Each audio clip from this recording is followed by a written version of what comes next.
churches talk about giving, it can be easy to put up walls or get defensive.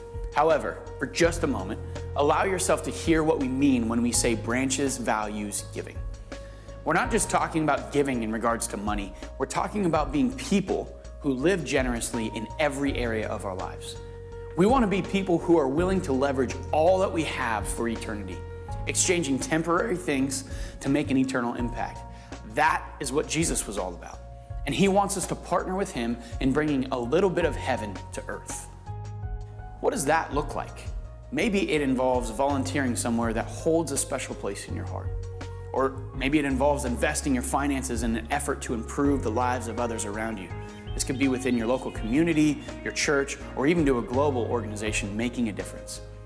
Maybe it means being generous with the things that you already own, like opening your home to host a small group or opening it to a family in need. Maybe it's just feeding meals to people who are hungry. There are so many ways that we can give.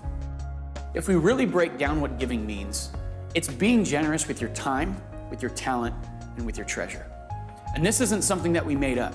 Jesus actually talked about giving more often than most topics, and his disciples and followers expounded on it later. Now, many of us have been to a church service or an event where we felt guilted into giving to the cause. That isn't how Jesus approaches generosity. He doesn't guilt us into it.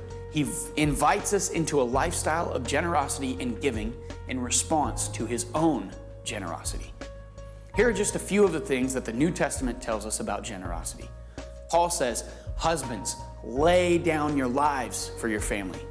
Jesus says, sell your possessions and follow me. He says, when someone asks you to go 1 mile, go 2. And he says to store up treasures, not on earth, but in heaven. These verses give us a clear picture of how Jesus views generosity. If we call ourselves Jesus followers, then being generous is not optional. It is something that we are told that we need to do. It should be a part of who we are. It's a response to the generosity of Jesus with his own life. Here's what we know about generosity. When we try and hold on tight to what we have, it often slips right through our fingers. When we let go and freely give up the things that the Holy Spirit prompts us to give, our time, our talent, and treasure comes back to us in ways that we would never have expected. Our lives are made richer through the people that are impacted by our generosity when it comes from an authentic place. Jesus is not someone who says, do as I say and not as I do. He lives out the commands and principles that he teaches. Jesus was generous. Jesus gave his life so that others might live, knowing that some would not even receive his gift of life. Jesus modeled giving with his time, his talent, and his treasure. Consider these things in your everyday life and allow Jesus to move in and through you into a life of generosity and enjoy how your life and your family is transformed through the process.